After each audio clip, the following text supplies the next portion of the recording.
शांति। ओम शांति। ओम शांति।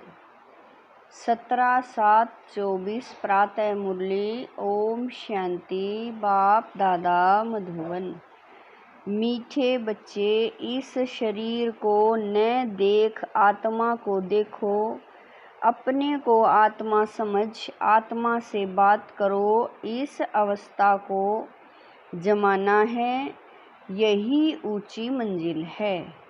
प्रश्न है, तुम बच्चे बाप के साथ ऊपर घर में कब जाएंगे? उत्तर है, जब अपवित्रता की मात्रा रीचक भी नहीं रहेगी। जैसे बाप प्योर है, ऐसे तुम बच्चे भी प्योर बनेंगे, तब ऊपर जा सकेंगे। अभी तुम बच्चे बाप के सम्मुख हो। ज्ञान सागर से ज्ञान सुन सुन कर जब फूल हो जाएंगे, बाप को नॉलेज से खाली कर देंगे, फिर वह भी शांत हो जाएंगे और तुम बच्चे भी शांति धाम में चले जाएंगे। वहाँ ज्ञान टपकना बंद हो जाता है। सब कुछ दे दिया, फिर उनका पार्ट है साइलेंस का। ओम शांति। शिव भगवान वाच। जब शिव भगवान वाच कहा जाता है तो समझ जाना चाहिए, एक शिव ही भगवान व परमपिता है। उनको ही तुम बच्चे व आत्मा याद करती हो। परिचय तो मिला है रचता बाप से, यह तो जरूर है नंबरवार पुरुषार्थ अनुसार ही याद करते होंगे। सब एक रस याद नहीं करेंगे, यह बहुत सूक्ष्म बात है। अपने को आत्मा समझ दूसरे को भी आत्मा समझे, यह अवस्था जमाने में टाइम लगता है। वह मनुष्य लोग तो कुछ भी नहीं जानते, न जानने कारण सर्वव्यापी कह देते। जिस प्रकार तुम बच्चे अपने को आत्मा समझते हो, बाप को याद करते हो, ऐसे और कोई याद नहीं कर सकते होंगे। कोई भी आत्मा का योग बाप के साथ है नहीं। यह बातें हैं बहुत गुहा महीन। अपने को आत्मा समझ बाप को याद करना है।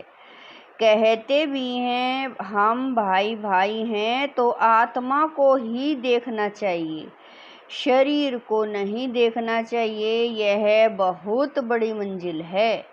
बहुत हैं जो बाप को कभी याद भी नहीं करते होंगे। आत्मा पर मैल चढ़ी हुई है, मुख्य आत्मा की ही बात है। आत्मा ही अब तमो प्रधान बनी है, जो सतो प्रधान थी। यह आत्मा में ज्ञान है, ज्ञान का सागर परमात्मा ही है।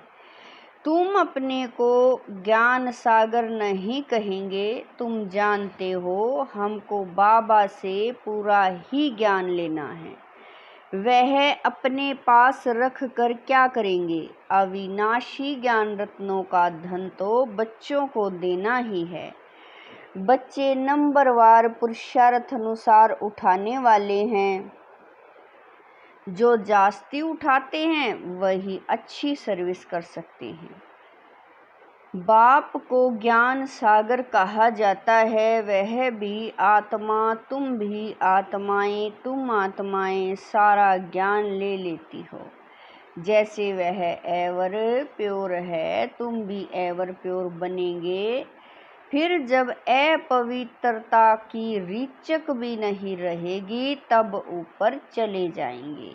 बाप याद के यात्रा की युक्ति सिखलाते हैं। यह तो जानते हैं सारा दिन याद नहीं रहती है। यहाँ तुम बच्चों को बाप सम्मुख बैठ समझाते हैं, और बच्चे तो सम्मुख नहीं सुनते, मुरली पढ़ते हैं। यहाँ तुम सम्मुख हो। अपने को आत्मा समझ बाप को याद करो। और ज्ञान भी धारण करो। अब हमको बाप जैसा संपूर्ण ज्ञान सागर बनना है।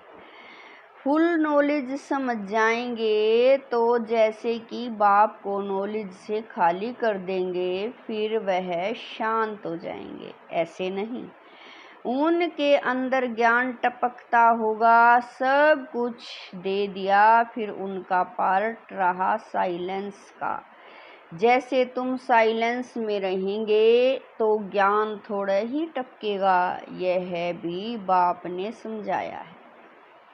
आत्मा संस्कार ले जाती है। कोई सन्यासी की आत्मा होगी तो छोटेपन में ही उनको शास्त्र कंठ हो जाएंगे, फिर उनका नाम बहुत हो जाता है। अब तुम तो आए हो नई दुनिया में जाने लिए, वहाँ तो ज्ञान के संस्कार नहीं ले जा सकते।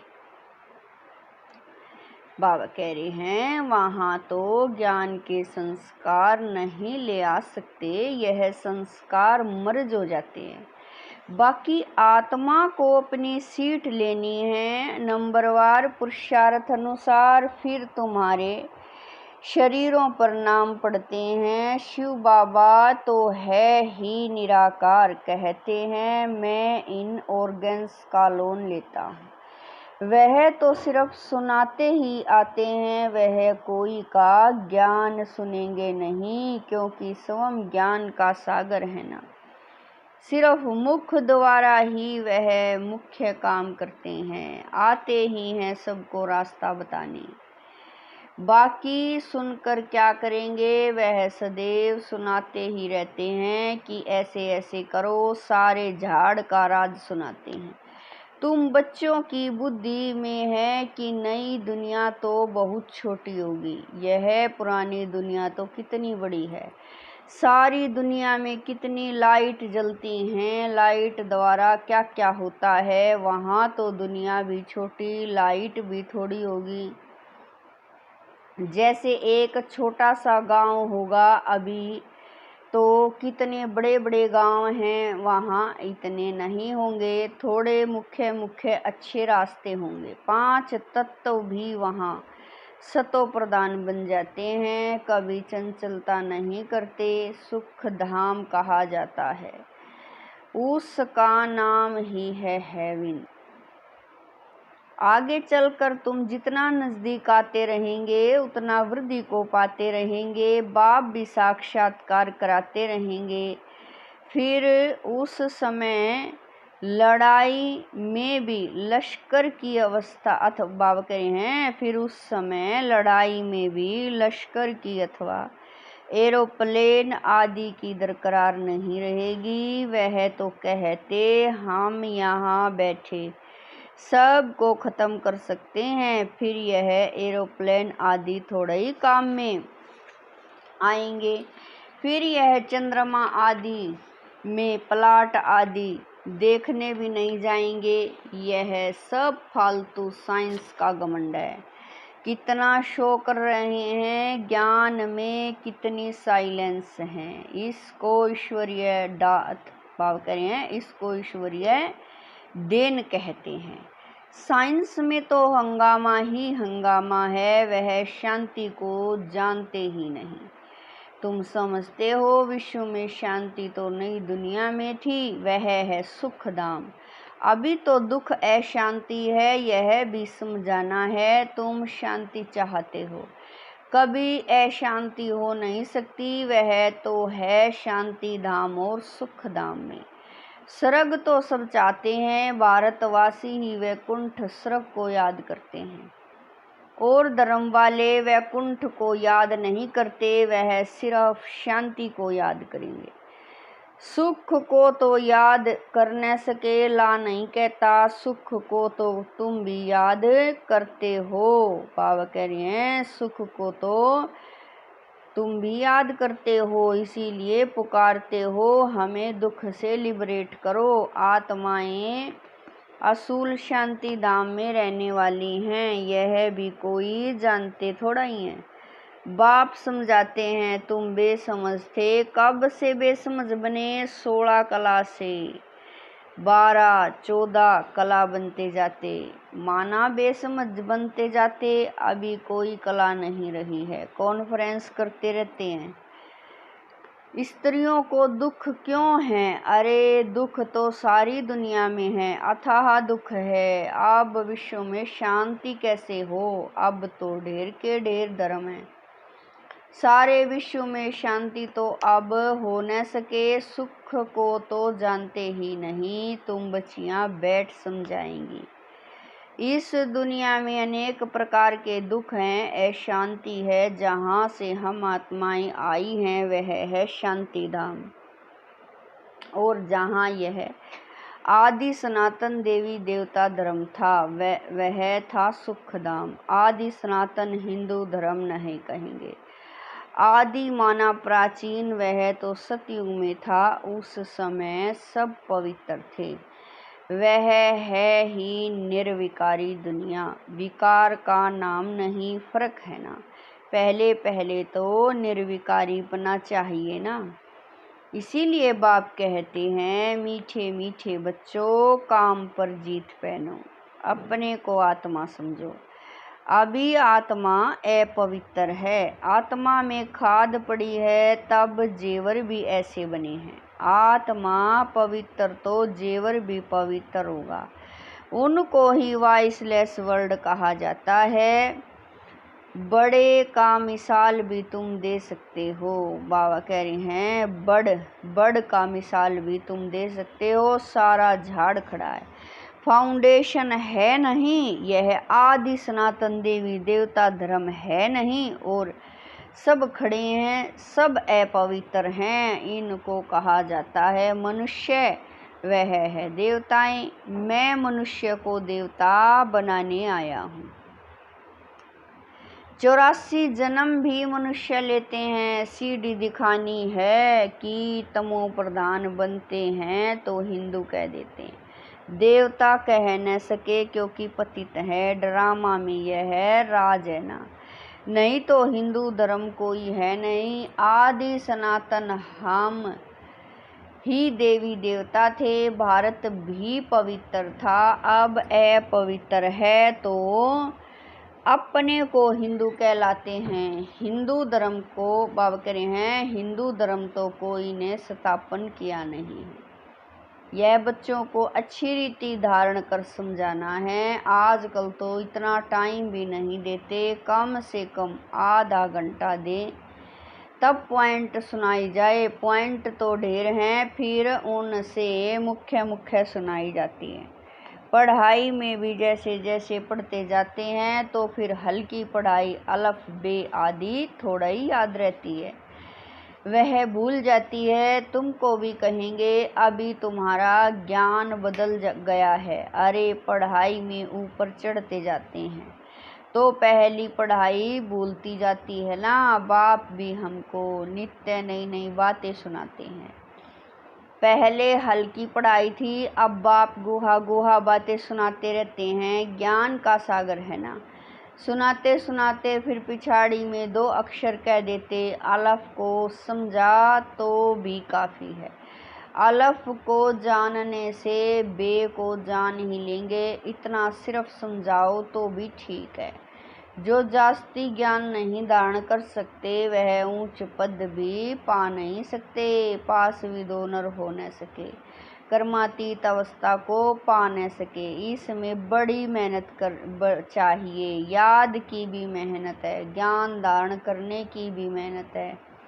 दोनों में सब होशियार हो जाएं सो भी तो हो न सके।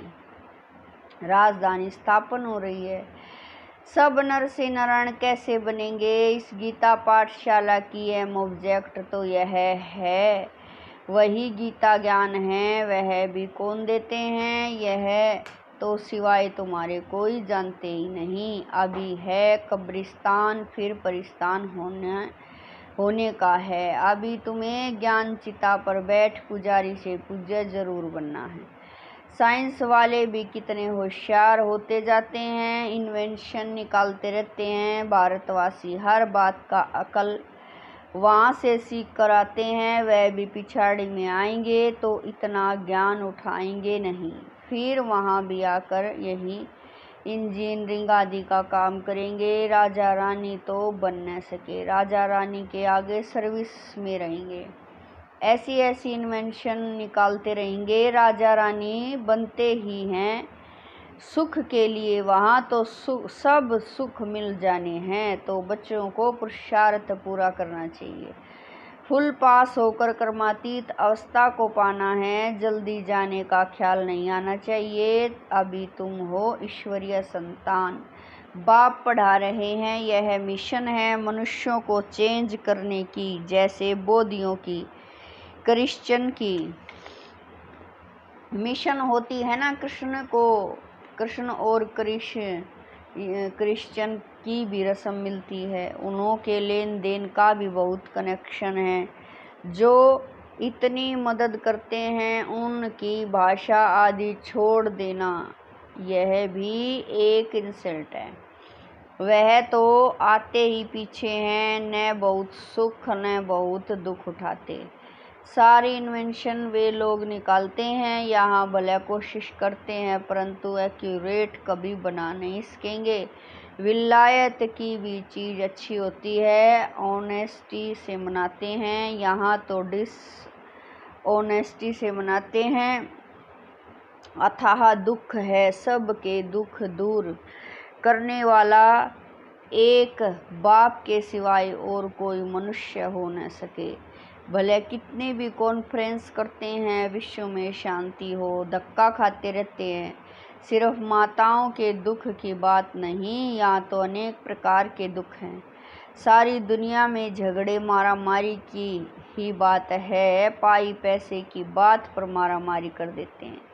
वहाँ तो दुख की बात नहीं होती, यह भी हिसाब निकालना चाहिए। लड़ाई कभी भी शुरू हो सकती है। भारत में रावण जब से आता है तो पहले पहले घर से लड़ाई शुरू होती है, जुदा जुदा हो जाते हैं, आपस में लड़ मरते हैं, फिर बाहर वाले आते हैं। पहले ब्रिटिश थोड़े ही थे, फिर वह आकर बीच में रिश्वत आदि लेकर अपना राज्य कर लेते हैं। कितना रात दिन का फर्क है, नया कोई भी समझ न सके। नई नॉलेज है ना, जो फिर पराये लोप हो जाती है। बाप नॉलेज देते हैं, फिर वह गुम हो जाती है। यह एक ही पढ़ाई एक ही बार एक ही बाप से मिलती है। आगे चल तुम्हें सबको साक्षात्कार होते रहेंगे कि तुम यह बनेंगे, परंतु उस समय कर ही क्या सकेंगे, उन्नति को पा नहीं सकेंगे। रिजल्ट निकल चुकी, फिर ट्रांसफ़र होने की बात हो जाएगी, फिर रोएंगे पीटेंगे, हम बदली हो जाएंगे। नई दुनिया के लिए तुम मेहनत करते हो, जल्दी चारों तरफ आवाज़ निकल जाए, फिर आप ही सेंटर पर भागते रहेंगे, परंतु जितना देरी होती जाएगी टू लेट होते रहेंगे, फिर कुछ जमा नहीं होगा, पैसे की दरकार नहीं रहेगी। तुमको समझाने लिए यह बैज ही काफ़ी है। यह ब्रह्मा सो विष्णु, विष्णु सो ब्रह्मा। यह बैज ऐसा है जो सब शास्त्रों का तंत्र सार इसमें है। बाबा बैज की बहुत महिमा करते हैं। वह समय आएगा जो यह तुम्हारे बैज सब नैनों पर रखते रहेंगे। मन मना भव इसमें है, मुझे याद करो तो यह बनेंगे। यह बाब करे हैं, फिर यही 84 जन्म लेते हैं। पुनर्जन्म न लेने वाला एक ही बाप है। अच्छा, मीठे मीठे शकील दे बच्चों प्रति माता पिता बाप दादा का याद प्यार और गुड मॉर्निंग। रूहानी बाप की रूहानी बच्चों को नमस्ते। हम रूहानी बच्चों की रूहानी माता पिता बाप दादा को दिलवा जान शिकवा प्रेम से याद प्यार गुड मॉर्निंग नमस्ते। ओम शांति। मेरे बाबा मीठे बाबा प्यारे बाबा, लाख लाख शुक्रिया मेरे बाबा। धारणा के लिए मुख्य सार है। नंबर 1, याद की मेहनत और ज्ञान की धारणा से कर्मातीत अवस्था को पाने का पुरुषार्थ करना है। ज्ञान सागर की संपूर्ण नॉलेज सब में धारण करनी है।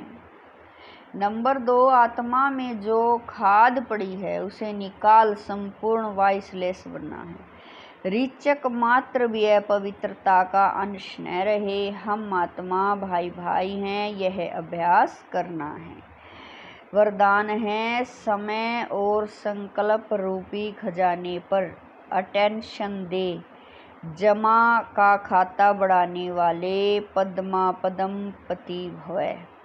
वरदान है, समय और संकल्प रूपी खजाने पर अटेंशन दे। जमा का खाता बढ़ाने वाले पद्मा पदम पति भवै। वैसे खजाने तो बहुत हैं, लेकिन समय और संकल्प विशेष। इन दोनों खजानों पर अटेंशन दो। हर समय संकल्प श्रेष्ठ और शुभ हो तो जमा का खाता बढ़ता जाएगा। इस समय 1 जमा करेंगे तो पदम मिलेगा। हिसाब है 1 का पदम गुणा करके देने की यह बैंक है। इसीलिए क्या भी हो, त्याग करना पड़े, तपस्या करनी पड़े, निर्वाण बनना पड़े, कुछ भी हो जाए, इन 2 बातों पर अटेंशन हो तो पद्मा पदमपति बन जाएंगे। स्लोगन है, मनोबल से सेवा करो तो उसकी प्रारब्ध कई गुना ज़्यादा मिलेगी। स्लोगन है, मनोबल से सेवा करो तो उसकी प्रारब्ध कई गुना ज़्यादा मिलेगी। ओम शांति।